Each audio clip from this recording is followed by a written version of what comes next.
Welcome to America's Cannabis Conversation.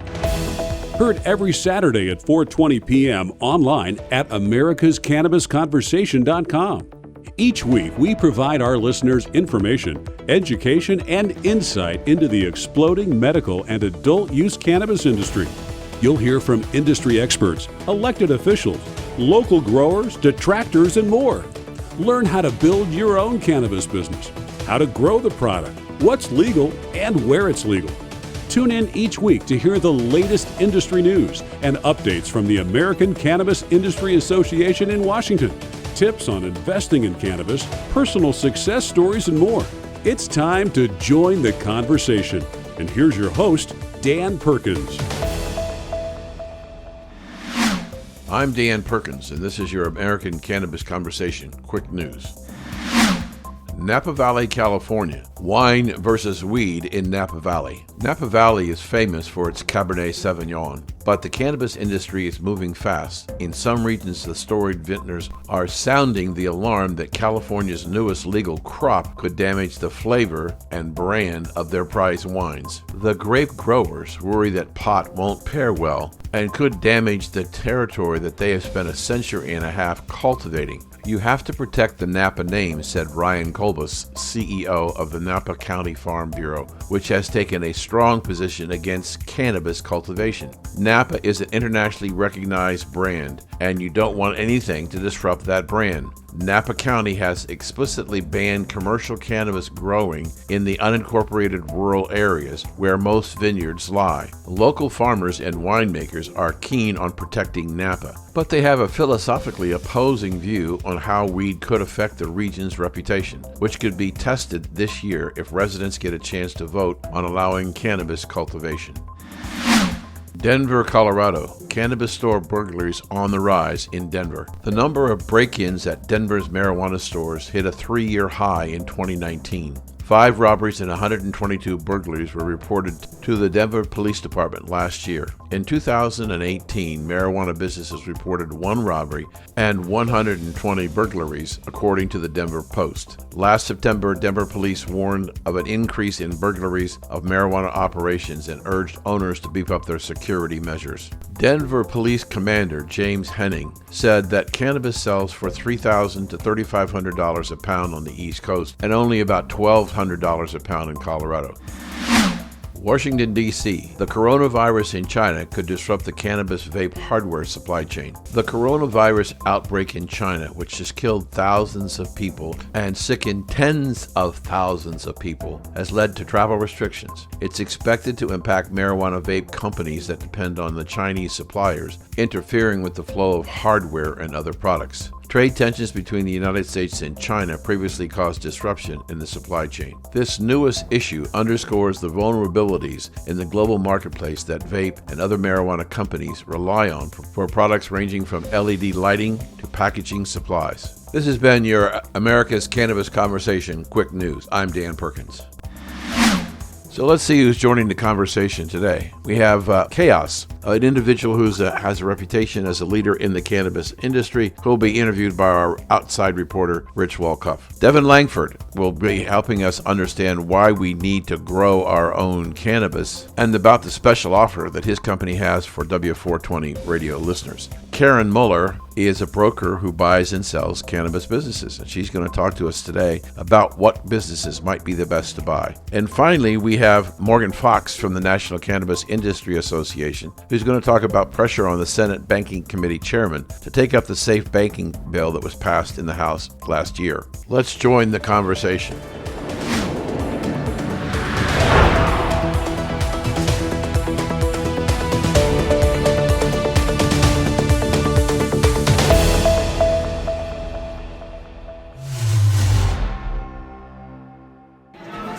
Okay, it is time on the W420 Radio Network to get to know Miss Chaos from the Farmaceutical Company. Now, that sounds very esoteric, but you are doing something that is not being done anyplace else? That's so true. We are bringing the farm back into healing using cannabis and our full flower infusions. Okay, people hear about infusions, they may shrug their shoulders, the uninitiated. What is an infusion? Yeah, an infusion for our process is where we take outdoor organically grown flower and we combine it with heat, time, pressure, and love with olive oil. And olive oil actually pulls out the broadest spectrum of healing cannabinoids and terpenes and flavonoids, all of the things that the cannabis plant has to offer you to elevate your life, to help your body heal. That's what our infusions do. Okay, and how does it differ from a tincture? Well, our infusions are a tincture, but most of what's out there in tincture form is using chemicals to create an isolate or a distillate. I like to liken it to, when you go to a Friday night game, do you want to just see the star player on the field, or do you want to have the whole team? Most of the tinctures that are out there are using the isolate and distillate, just the single molecules of CBD or THC, and that's the star player.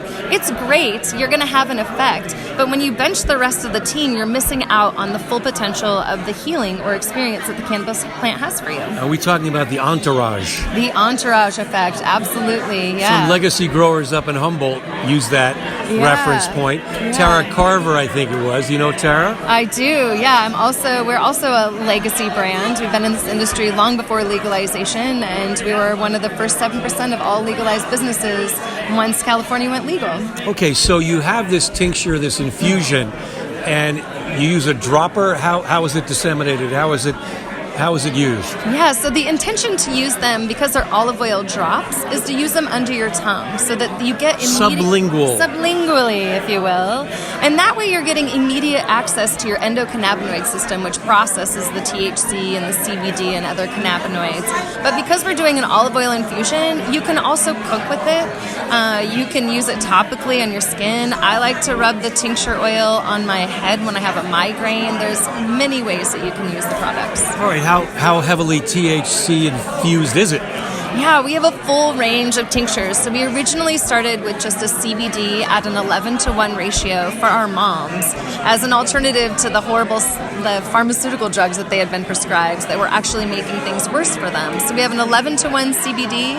We have a 1-to-1 paired with a sour tangy and CBD. We've got a pure sour tangy, and we also have our dose drops. And the dose drops are a 1-to-2, 1 part CBD to 2 part indica flower, to help you get a good night's sleep and wake up feeling refreshed. Mm-hmm. So botany, chemistry, art, and science all come together. And your skill set and how you came to this understanding? Yeah, well, I have a herbalism background of my own exploration. I actually have a master's in social work. I've always had a heart for helping people heal and helping people just empower them to take healing back into their own hands. My business partner also has a background in psychology and herbalism, and when we met, both of our moms were going through this real struggle, and we were working on a CBD farm, and we knew that there could be a more natural way for them to heal. And so we set out together to create the most natural, most gentle, and most effective products that we could to help our moms. It helped our moms so well that we started getting calls from friends of friends of friends of our moms asking for the products. And when we had an opportunity to enter into the legal market, we took it. How long ago was that? That was 2015. We started the business about 8 months before that, although we've been in the industry well prior. Okay, now legalization in California was implemented in 2018 recreationally, but you were under the auspices of the old medical marijuana paradigm? Yeah, indeed, yeah. So that opened the door for you there. And how has the legalization Prop 64 impacted you in the last 2 years? Oh man, I tell people every morning I wake up, I feel like I get into the roller coaster cart and put the seat belt on and throw my hands up. It's like everything's constantly changing all the time. It's important to be able to pivot. I use a lot of CBD. And, for us in this business, it's really like people over profits. Like, we're here to help people heal. And while the regulations may make it really difficult, the cost of compliance makes it really difficult, at the heart of it, when we get emails from folks every day telling us about how what we're making impacts and changes their lives and elevates them and allows them to have a better quality of life, like that's what makes it worth it. Well, that's awesome. Let's do a deeper dive into the cannabinoids in the infusion and the endocannabinoid system within the human being. Yeah, so all mammals actually have an endocannabinoid system, and we produce naturally CBD, THC every day. Back to the point of the cannabinoids in the infusion and the endocannabinoid system in every human being, and how the interaction impacts health or the lack thereof. Yeah, so every mammal has an endocannabinoid system, and the whole role of that system, it's linked to every other system in our body. It's linked to our lymph system, it's linked to our brains, it's linked to our lungs and our liver. So the role of the endocannabinoid system is to help bring everything to homeostasis. So when we're dealing with toxins that are environmental or stress-related or food-related, our natural ability to help ourselves heal comes from our endocannabinoid system. And sometimes it doesn't do what we want it to because we are dealing with stress or the environmental toxins. And so using cannabis to help give your body what it naturally needs and wants to help it heal is a great way to have a better quality of life. And the tinctures that we do with the process that we're using, we're capturing all of the natural cannabinoids that are occurring in the strains. And so you're getting, our labels say you're getting CBD, you're getting THC, but you're also getting THCA, you're also getting CBN, you're also getting CBG, you're getting a piece of all of the cannabinoids that are naturally occurring in that plant. Okay, I need a definition of those, please. Yeah, well, so you're familiar with CBD. CBDA is the unactivated version of it. THCA is the unactivated version of THC. So it doesn't get you high, but it does have medicinal properties. And each of the cannabinoids have a different property? Different properties. It's all like, they're all a team. They're holding hands together, and they're all like, like CBD unlocks different receptors for the THC to access to help boost pain relief. They all work together. Now, you're a pioneer because this has never been discovered before, correct? I mean, are you learning as you go with your scientist partners? Yeah, I guess I would say in the West, I am a pioneer. There's so much research, and there's so much research that's been coming out of Israel for decades. So, we're a little far behind, and I think that has a little bit to do with the war on drugs and reefer madness era here. In the West, I'm a little bit of a pioneer, and of course I've discovered along the way. And I do have, my business partner and I dive into research. We're always trying to discover more, and we have a lot of great relationships with other people in the industry who are also forerunners. And we work together. It's a really beautiful community, the cannabis community. I think, I'm excited to be a part of this industry more than any other industry because of the heart and the root of it being in community. Right. It's like back in the day, you'd all sit around in a circle and pass a joint around, and I think that the roots of that heart connection and that mind connection are really powerful, and I'm so proud to be able to continue to do that. Can you market this beyond California? Can you sell it out of the state given the restrictions? No. It's not federally legal yet, and so what is allowed in cannabis has to be made and sold only within the state of California. So to have our products outside of the state of California, we essentially have to set up a new manufacturing license and a new business in each of those states until it becomes legal. And is there anything rivaling what you do internationally, or a parallel path of development on these infusions? Yeah, I think people have seen CBD out there, a hemp-based form of CBD, and that is something that you can get globally and nationally. We're actually planning to make a Q3 launch of our hemp line, a full flower infusion of hemp, which again is different than the isolate products that you're seeing out there. And we're working hard to expand our reach. We are looking actively for partnerships in different states. We've been talking with some folks up in Canada because, of course, Canada has global distribution. We're working really hard. We get emails all the time. People reach out all the time wanting to access our products, and it's a real shame that we're limited to the state of California. However, like, this is the beginning of a brand new industry, and we have a lot of opportunity to create some change. Now, with the hemp legalization nationally in America, does that favor your prospects? Sure. You know, our CBD, there's different types of hemp. There's industrial hemp, there's cannabis sativa hemp, and, you know, they have different properties. When you're making products out of industrial hemp, you're definitely using chemicals to isolate the single CBD molecule. And oftentimes, like, it's a byproduct in other types of processing. But you can get cannabis hemp that has full spectrum, other cannabinoids, you know, in the same way that you could, it's just like a different ratio. And that's, you know, we use cannabis, CBD, but there are very similar strains, just depending on the ratios. It depends on what you call it. So it does put some limits on it. It does, you know, this industry, there's, because it's like a new era and they're developing new rules, there's oftentimes a lot of gray area. Okay, well, for some folks who want to get involved or they're entrepreneurial in the cannabis world, what tips would you offer? What challenges do you face? Because there's some, as you say, the laws keep changing, the interpretation keeps changing. They're consolidating the 3 bureaus that oversee cannabis in California to have one auspices. But right now, every time you turn around, you know, they keep changing the rules of the game. It's really true. You know, I see this as a long game. Like, this is a brand new industry that was slated to be bigger than, you know, cannabis industry is supposed to be bigger than pharmaceuticals, alcohol, tobacco, all combined. So the potential is really there. We're just at the beginning stages, and we're having regulators come into an industry that was already successfully running across the country, globally, and putting these rules on them without understanding, without understanding anything about the plant or the process or the impact. If you're thinking about getting in the cannabis industry, do it. Whatever you want to do in this world, there's a way to link it to cannabis. If it's like a clothing line made out of hemp, or, I mean, literally anything you can think of, there's a way to link it to cannabis. And it's an opportunity that is unseen.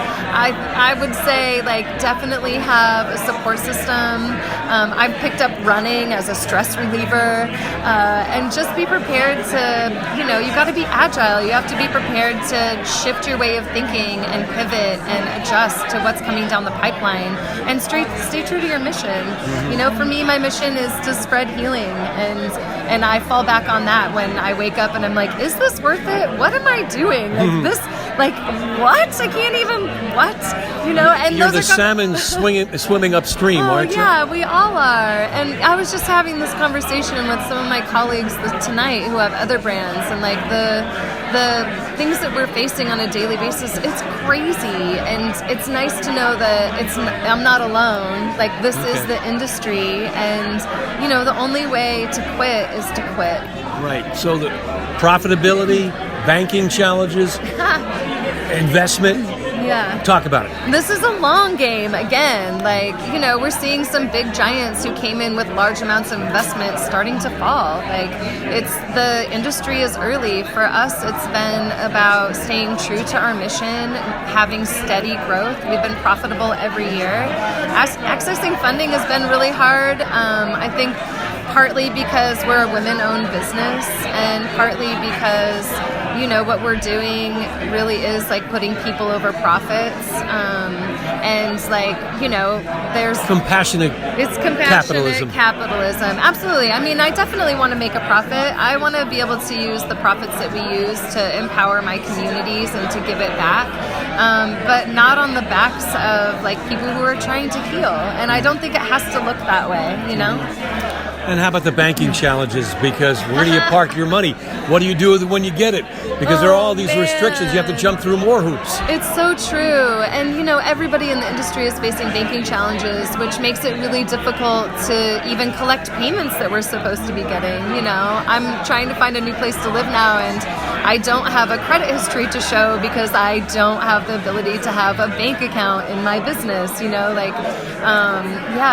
it's definitely a challenge. I'm ready for there to be some supportive institutionalization of processes that can empower this industry. Like, we're really being held back by the lack of that support. Well, the first banking initiative passed the House of Representatives, and now it's in the Senate. And maybe Mitch McConnell, who's been a hemp advocate, will somehow make a great leap of faith here, embrace the cannabis industry. Yeah, it's great to leave it up to our representatives. I think we're also this cannabis industry is missing a real opportunity to engage and create community around these issues. I think there's a lack of awareness. Like in California, everyone's like, great, cannabis is legal, that's awesome. But they don't really understand that they can have a voice in what the tax structure looks like. They can have a voice in where those funds go. They can have a voice in helping to create the systems that will build this industry and keep it in a true healing path. And so I really encourage people to start educating themselves and start supporting local businesses and asking questions like, where is this coming from? Like, who is funding this? Philip Morris already has their hands in some big names in this industry, and we have an opportunity to do something different, and this plant is for the people, so let's get the people. You're like the suffragette of the 21st century, Chaos. People want to contact you and learn more about Farmaceutical. How do we do that? Yeah, you can find my website online. You can email me. It's the Farmaceuticals Company at Gmail, and that's spelled FARM because we're putting the farm back in healing. And that's beautiful. Well said. You're doing an awesome job. Thank you so much. Thanks for your time. For what you do. It's pleasure important. Meeting you. Awesome. Yeah. Maybe someday we'll sit around the campfire and have a little toke together, huh? I hope so. I'll take it as an offer. Right on. And you're hearing us on the W420 Radio Network.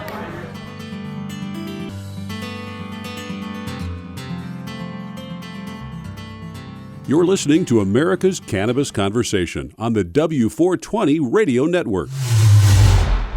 Welcome back to the conversation. We have a really special guest, Devon Langford from Hawthorne Gardening Company. We've talked to him before, but we wanted him to come back because I needed to find somebody who could talk intelligently and in a way in which most people could understand about what the reason is somebody should consider growing their own. Many, many states who have decriminalized marijuana have put in specific provisions that you can grow your own and use it and give it away if you want. So, Devon, why should people seriously consider growing their own? Well, and not just growing their own, but paying attention to the products that they buy when they are growing their own. So, the indoor cannabis space has become one of the most growing side spots of the indoor horticultural industry. And the reasons is because of these 6 plant laws that pop up in states and, make it easier for you to be able to access your medicine and products. So at the end of the day, a simple home grow is not too hard to set up. Maintaining it is harder than the actual setup. To have the ability and the freedom to grow your own up to 6 plants. So I got to ask you, how tough is it? They don't call it weed for no reason. It really does grow like a weed. The cannabis plant is it's a very hardy plant. It's also it's not hard to ruin a plant. You guys all know, the proper maintenance that goes into taking care of a plant. But cannabis thrives in all environments, all over geographical locations, indoor, outdoor. It's a very trainable plant, in the sense that, if you if you keep your uptake on your temperatures, your environmental control, lighting, and nutrients, next to genetics, those are your most important things: is environmental control, nutrients, and genetics. If you can keep your plants healthy without getting bugs, then now you're consuming clean medicine, and you don't have to worry about purchasing that overtaxed, sometimes questionable products.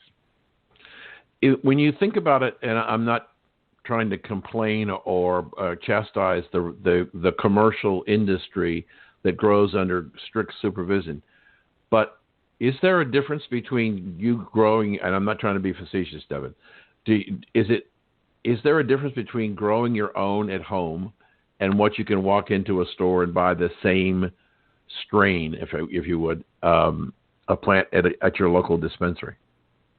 No, we say there's 1,000 different ways to skin a cat, and there's thousands of different ways to grow a plant. So each person's going to have their own unique traits and characteristics that they're going to find more desirable in their strains or cultivars.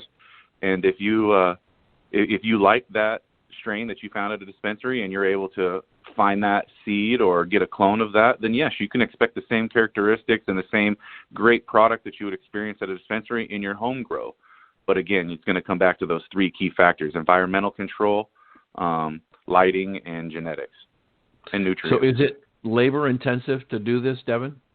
You're going to be looking at this. The more successful gardeners spend more time in their room. If you want, if you're going to be one of those gardeners who only wants to spend 10 minutes in there when you're watering your plant, the kind of results you're going to get. If you're a person who likes to sit in there, talk to the plants, play your plants some music, maybe let them listen to some 420 radio networks and get their leaves popping, then you're going to be a little bit more successful by spending more time with your plants, picking off leaves, defoliating, treating for pests and pathogens. Those are the more successful gardeners, are the gardeners that spend time with their plants.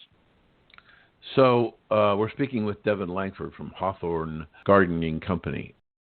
It's not a daunting task to grow, and I know that I've talked to people, Devon, who are commercial growers who do grow houses and at the same time, well, I guess they call it wild or natural, out into the in the forest and everything else.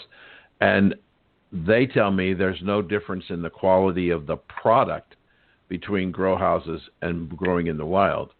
What you do have, though, is a problem of a lot more pests and issues growing outside than you do growing inside. But you talk about your growing system not even using dirt, right? Just recirculating water is one way to go, or just ground up coconut husk is a very, very popular method. A combination of pith and fiber from coconut, one of the most popular growing mediums.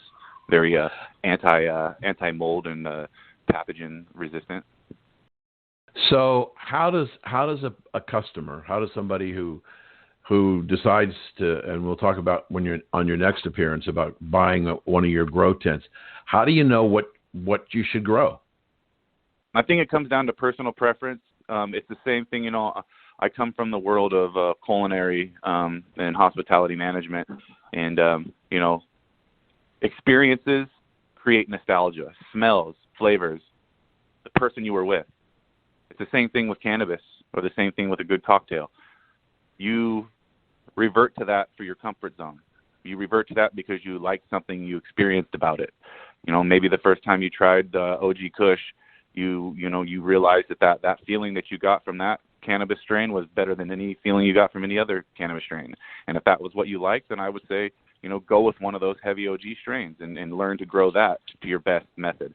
But, I boxed myself in growing up. I was so stuck growing one type of plant, and I missed a lot of the awesome benefits of experiencing more than just one cultivar of cannabis. So I would, definitely recommend try different things. And it's, it's the same thing with food. It's the same thing with cocktails. It's the same thing with life. Experience more to learn more. It'll help you diversify your growing style. It'll help you learn about more techniques. Every one of these plants do grow differently, and they each have their own unique characteristic. You'll find something that works for you, and if not, keep experimenting till you do. If that strain that you grew was too lanky and too bushy and too popcorn nuggy, then find something that's a little bit more stout and a little bit more dense, and that might be your key to success. If you're cooking, maybe go with something that's a little bit more on the CBD heavy side. So you can get a 2-to-1 strain too, where you get more CBD than cannabis. Than THC. So something to think about. There's something for everyone. Is 6 plants a lot of plants? It depends on your grow space. You can make 6 plants take up your entire studio. We could also make 6 plants take up a small closet. Veg time has a lot to do with it. And, just for you beginner growers out there, you're going to veg under 18 hours of light and 6 hours of dark until your plant reaches about 3 feet before your finishing height, because after you flip the lights from 18 and 6 to 12 and 12, your plants are going to stretch about 3 to 4 more feet sometimes. So, you need to take that into consideration, your ceiling height, your tent height, your room height. And, it does grow very, very fast. We're speaking with Devon Langford from Hawthorne Gardening Company. If people want to find out more about growing their own, what's the best way to get in touch with you and Hawthorne? Well, you can follow Hawthorne on Instagram or Facebook, or check us out on hawthornegc.com. I also take gardening consultations and questions at Hydroponics Chef on all social media platforms.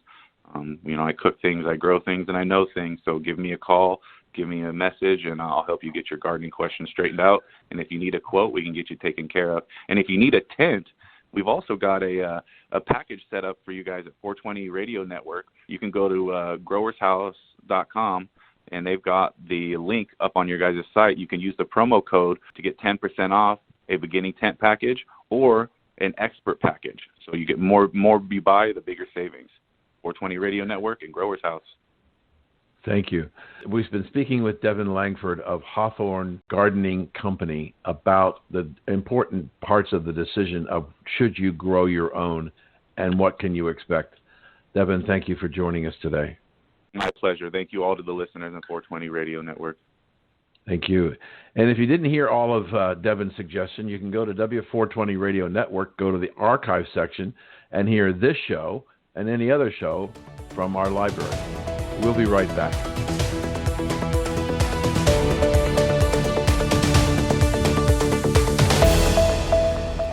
America's newest and fastest growing cannabis-focused radio network is expanding across the country and looking to add to our sales and marketing team. America's Cannabis Conversation offers listeners insight and information on the exploding world of cannabis.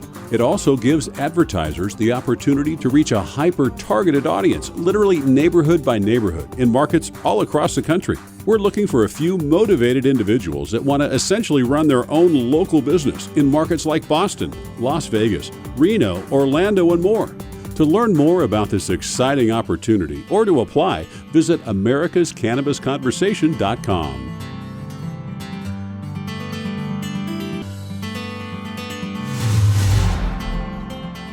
Welcome back to the conversation. And join us today is Karen Muller, who is the owner of Cannabis Business Brokers. And this is the first time we've actually talked about buying or selling a business in the cannabis industry, cannabis space. And so we're excited about having you with us, Karen, because this is something we don't know a lot about, and we have a lot of listeners who are thinking about getting into the business. So welcome to the conversation. Thank you. I'm very, very excited to be on the show and look forward to sharing our thoughts and ideas with your listeners. Super. So I recall in our last conversation, you were also a lawyer, but you don't really practice law. You're really in the business of brokering buyers and sellers of cannabis business. Did I get that correct? Yes. Well, historically, I was a mergers and acquisitions attorney, so heavily focusing on purchases and sales of businesses with my clients in pharmaceuticals and other industries. So this was somewhat of a natural evolution and extraordinarily helpful because in the cannabis businesses can be somewhat complex, and the transactions can present many challenges in terms of closing them, but they do get closed. But the legal background has really helped. I would think so. We as I said, we've never had anybody on with your credentials and experience, so it's important because one of the constituents, Karen, that we're reaching out to is people who are contemplating getting into the cannabis business, whether it's greed or they like the product or whatever it is, but they don't know a lot about the business, and they are looking for us to help them understand some of the dynamics in the business. So what's going on from your standpoint? What's going on in the industry today that might make it attractive? Well, I think there's a lot of shakeout going on in the industry because of the fact that pricing which was quite high for the past couple years in terms of getting into the industry, has declined. Principally, that's because the larger public operators have experienced declines in their stock price due to some poorer than expected financial results, and their stock prices are down. They were using, many of them, equity as a portion, and in some cases as all of the purchase price. But having said that, I in general tell people who call me who want to get into this industry that don't come into this industry if you're looking to make a quick buck. It's not the right move, because there is very strong competition coming from large multi-state operators, intrastate operators, and people with very deep pockets who have the same thought. They either really want to get into this industry because they find it attractive.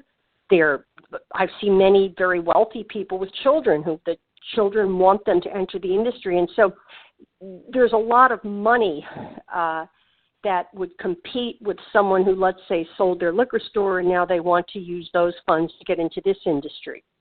Mm-hmm.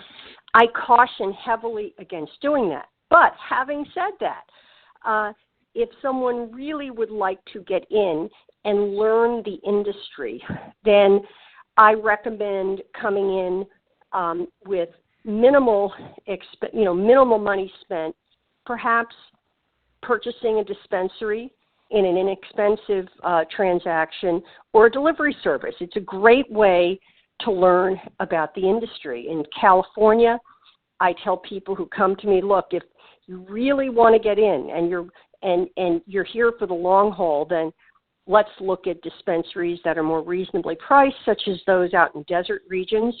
You learn the industry and you can move forward from there. In addition, I think there are some public companies that could be very attractive in the long term. The stock prices are down now, and if someone did their research well, that is another good investment vehicle for cannabis. Karen, I'm fascinated with your background, because I'm thinking that your background of mergers and acquisitions, as you pointed out, would be beneficial to this particular business. But I would guess, having been in investments for 50 years, the interesting thing about this business, as I have talked to owners and developers, they come from all kinds of backgrounds, and many of them openly admitted to me, not on the air, but in a private conversation, they didn't have any idea what the heck they were doing when they went into the business. They know they liked the product, they thought there was an opportunity, but there was a tremendous amount of growth, personal growth, that had to go into the experience to try and figure out, one, if they liked it, and could it survive. So given the work you did in mergers and acquisitions, it clearly sounds like you're saying there's a lot more risk in cannabis business. But are a lot of the people coming in, and I'm not trying to be overly critical of them, but ill-suited to come into this business? No, people who are actually closing transactions, I can tell you, without going into specifics on the transactions I'm involved with, because of course I'm under non-disclosure agreements, that the buyers tend to be people who are either familiar with the industry, have been in the industry, or are very closely tied to people who have who are experts. For instance, and I'm just going to deviate a little, cultivation, that's the most complex part of this industry. I know, but at first blush, someone might say, well, that's just agriculture. It's really not.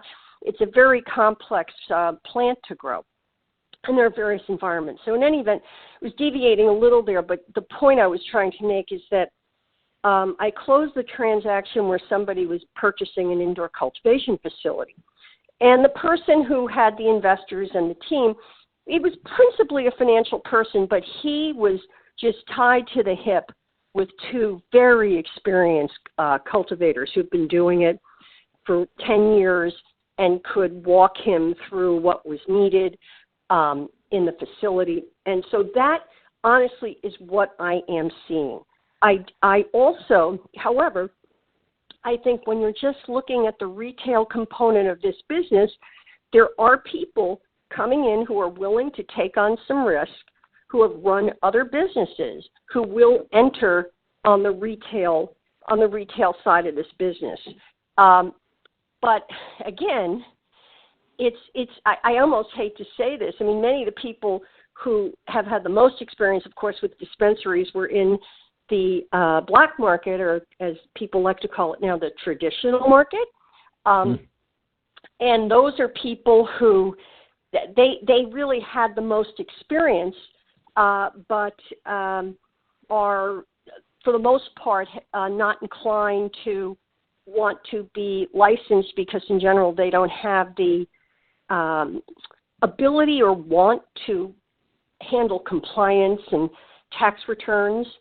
So it's a very interesting shaking out. But just getting back to what your listeners are interested in, which is coming, really, Karen, notwithstanding everything you said, I want to come into this industry. I like it. I see a long-term future. I see tremendous potential for medicinal uses of this plant beyond recreational.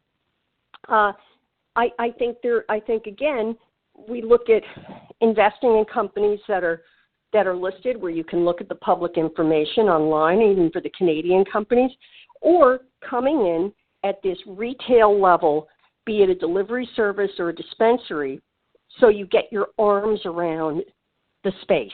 And from there, one could, if one would want to, you can become vertically integrated and perhaps start cultivating and use part of the cultivation for your dispensary or delivery needs. So we're speaking with Karen Muller, who is a broker for the cannabis business brokers. So are we done with this shakeout, or is there more to go? Oh, no, I think there's more to go. 2 weeks ago, the CEO, I want to say it's 2 weeks, might have been 3 weeks, the CEO of MedMen resigned. The large companies, which people call them Canadian companies, really they're U.S.-based companies that are listed on the Canadian exchange. Mm-hmm. Many of these companies have taken on tremendous amount of debt, and they've taken on a lot of obligations in terms of leasing locations, payroll, and the question is whether with their model, given the debt they've taken on, whether they're going to be able to meet those obligations and have enough cash for their operations or to expand, or whether they've overexpanded or expanded too quickly. And so there could, if there's a shakeout, I think, which I believe there will continue to be, because I do see pricing continuing to drift down, then that could create some opportunities, because it's going to lower the pricing for the whole industry. And the lower the pricing goes, then gets to the point where you say, okay, yes, you sold your liquor store, this is cheap enough to come in and put your money in and take a chance on this industry, which could grow in terms of consumer demand greatly in the future. So, but yes, I do think there's further shakeout coming. So if I take you at your word, you seem to be leaning to the shakeout for the big multi-state operators like MedMen who perhaps have overextended. But if there is such a thing anymore, what about the mom and pop, the dispensary? Mom and pop, well, let me touch on MedMen again and then come back to it. When I say shakeout, I just want to make it clear. I don't think these companies are going away. It's just that I don't think that they're going to continue to drive an upward trajectory of pricing in the market, but they will be longer-term competitors, right? So they will be there, but not perhaps as significant a competition to the mom and pops as perceived a year ago, but they'll still be there. As far as the mom and pops go, there's an enormous amount of money that has to go into marketing in this industry because you do have competition, whether it be delivery or the dispensaries.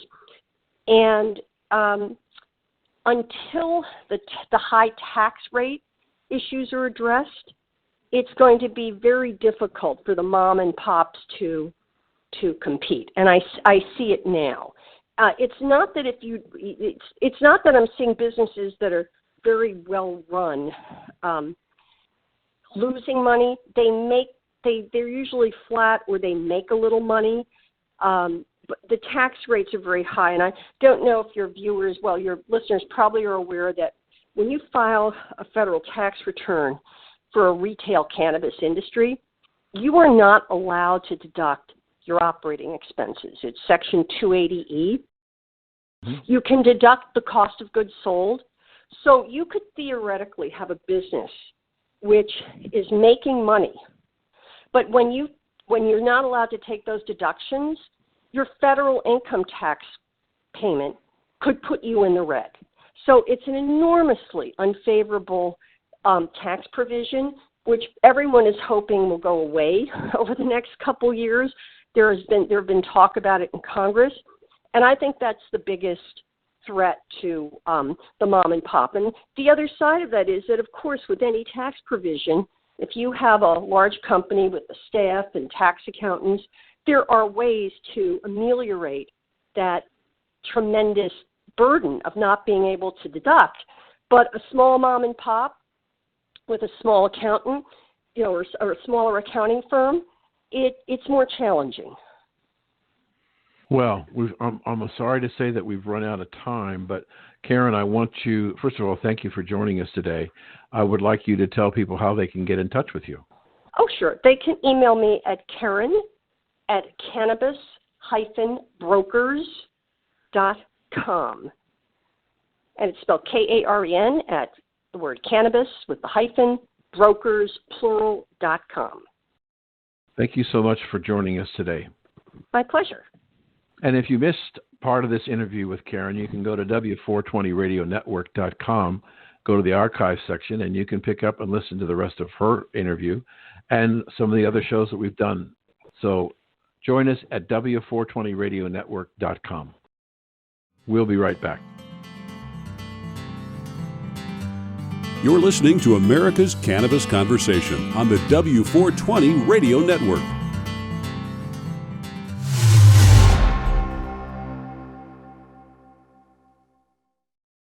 Welcome to the conversation. Joining us today is a regular, Morgan Fox from the National Cannabis Industry Association.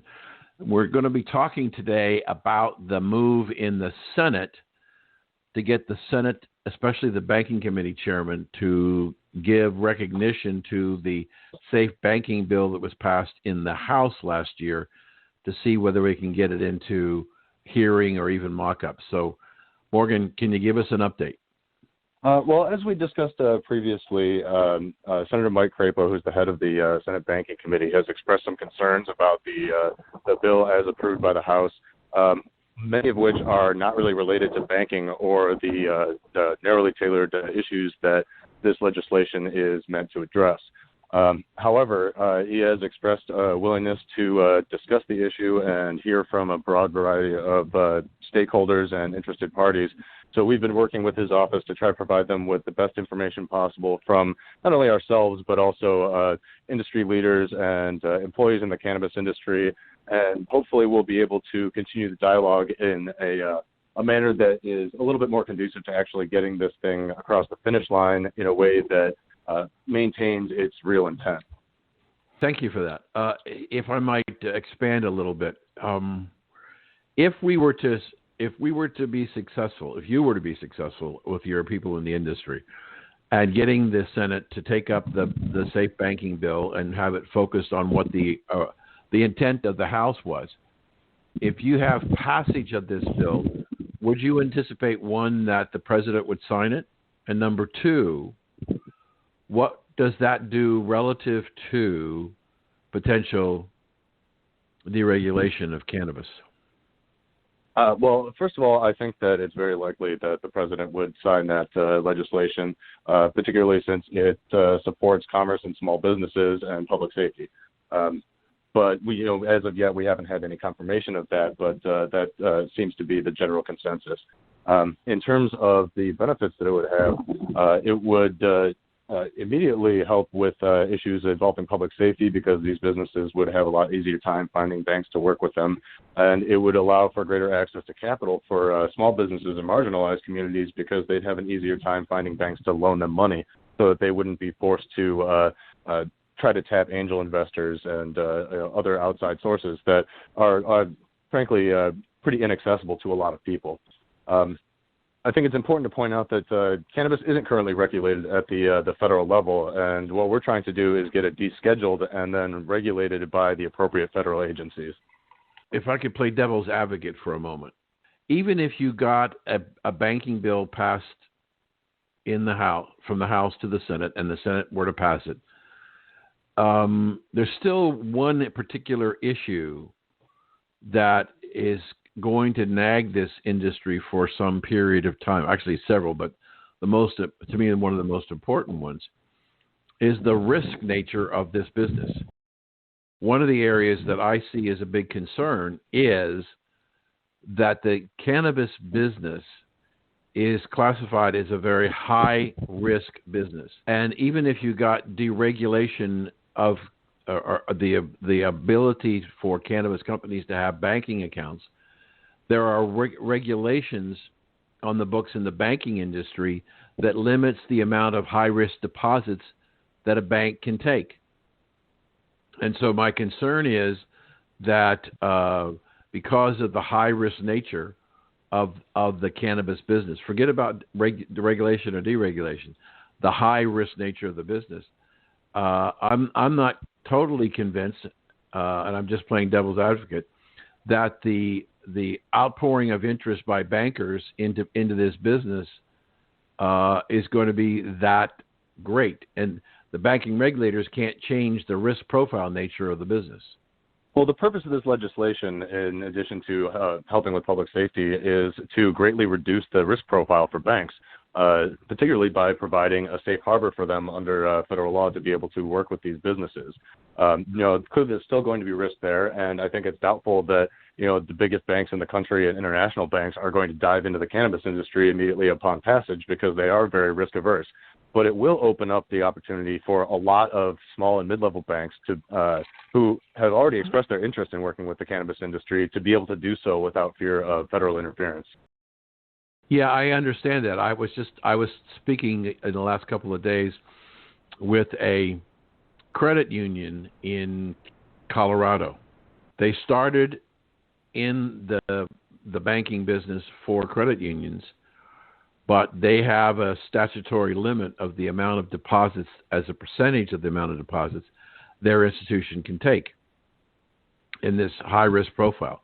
They've hit their limit, and so they can't take any more money in that nature, because they had a statutory limit as to what percentage of their total assets could be brought in deposits from these businesses. So I understand the issue of the ability to want to, that the major money center banks, which are the ones who were dumping stuff in the last couple of years, getting rid of accounts. I think this, you may be right that the smaller to medium-sized banks will want to play, but they're probably going to be limited to what they can take in terms of a percentage of the capital of the bank that they're allowed to have in high-risk deposits. So I'm a little concerned that the industry, the mom and pop in the industry, is let's say being misled that if we get this banking reform, everything will be hunky dory, and I'm not necessarily convinced that it will be. Well, that's why we need as many banks as possible that are willing to participate in cannabis banking at all. If we have a small number of banks that are participating and they're running up against statutory limits on high-risk investments, we need to greatly increase the number of banks that are willing to even indulge in any portion of those risks as part of their portfolio. And that's why the House version actually contains oversight language that calls on banks that are doing business with the cannabis industry to report on the ways in which they are working with cannabis businesses, the types of businesses that they're funding, the types of representation among their cannabis portfolio. With all the regulations that you've just talked about, and I'm assuming, Morgan, you correct me if I'm wrong, I'm assuming that if we get some kind of hearings or discussion about a Senate deciding, there's probably a good likelihood that the Senate will draft a bill that will be different than the House, and there's going to have to be a conference committee together to iron out the differences. So there's a lot of waggling that has to go on this legislation. Do you think that that's something that can happen this year? I think it's possible. It's more likely than any other cannabis-related legislation actually passing both chambers and getting signed by the president. But this is why we have an in-house lobbying team that works 24/7 to actually engage in these discussions and try to convince lawmakers to do the right thing and pass the best bill possible. So we're very prepared for an uphill battle in the Senate and the possibility of conference committee. Well, we're speaking with Morgan Fox from the National Cannabis Industry Association on the 1,700 letters that went to the chairman of the Senate Banking Committee from people in the industry, encourage him to bring the House bill up for consideration. If the election, if it doesn't come out this year, does the election outcome have either a plus or minus impact on the probability of this happening, do you think, Morgan?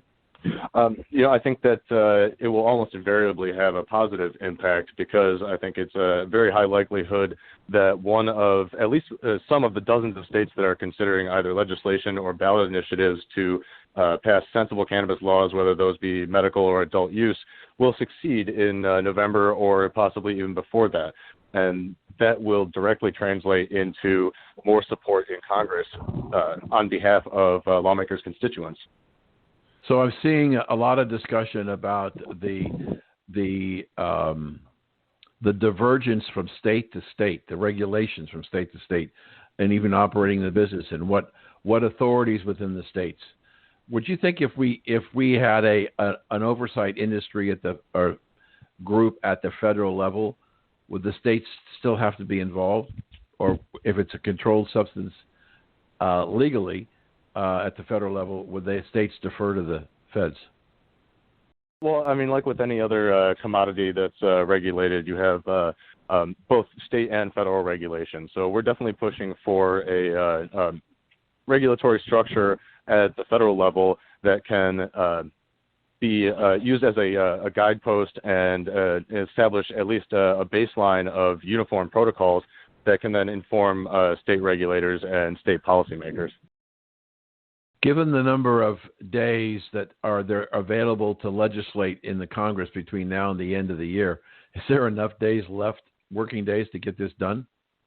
We're cautiously optimistic that there are, yes. Okay. It seems as if, when summer rolls around, everything is going to pretty much be focused on the election. But sure. I also think that Congress has a real need to show the American people that they can continue to legislate and do their jobs aside from politics. And this is an issue that has broad public support on both sides of the aisle. So it's an opportunity for them to show people that they can get things done. So if we're talking about banking reform, how far behind banking reform is cannabis reform? It really depends, and it's difficult to put an exact number on it, but we've got more momentum than ever before. We're closer than ever before. The conversation has really switched from whether or not it should happen to exactly how it should happen, and there's going to be a lot of spirited debate about that, but hopefully we'll be able to accomplish broad reforms, including descheduling, at some point within the next 2 years.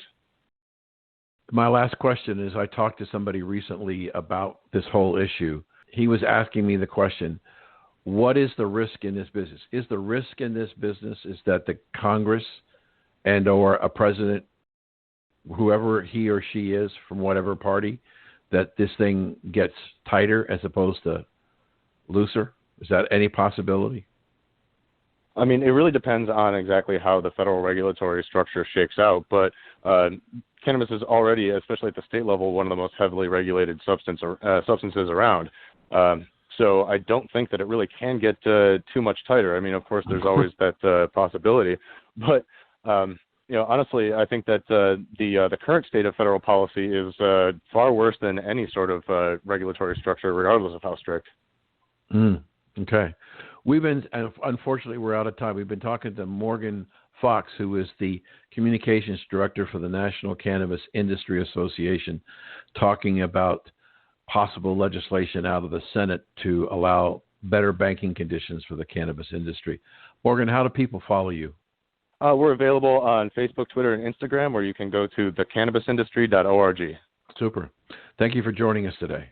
If you missed any of this discussion with Morgan, you can go to W420radionetwork.com and go to the archive section and download the rest of this show or any other show that you'd like to hear. Thank you for joining us today on America's Cannabis Conversation, and we'll be right back.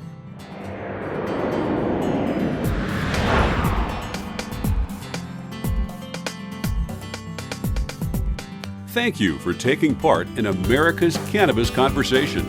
To hear this show in its entirety or to hear any of our archive shows, log on to americascannabisconversation.com and tune in next Saturday at 4:20 p.m. for the next installment of America's Cannabis Conversation.